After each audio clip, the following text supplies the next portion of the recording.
দুইটার সময় তওবা করে লাভ নাই। একটা হচ্ছে মৌতের যন্ত্রণা শুরু হয়ে গেলে, মৃত্যুর যন্ত্রণা শুরু হয়ে গেলে আগে পা থেকে শুরু হয়ে আস্তে আস্তে গলার দিকে আসে।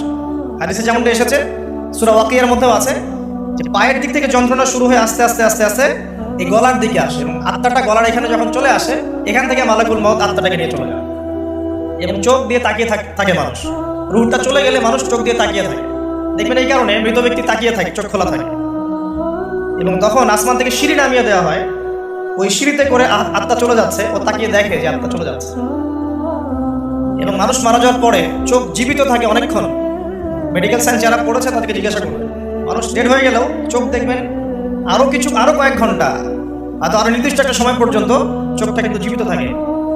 এই জন্য চোখ বন্ধ করে দিতে হয়। যাই হোক, যেটা বলছিলাম যে মৌতের যন্ত্রণা শুরু হয়ে গেলে তওবা করে লাভ নাই, তওবার দরজা বন্ধ। আর পশ্চিম দিক থেকে সূর্য উঠে গেলে তওবা করে লাভ নাই, তওবার দরজা বন্ধ।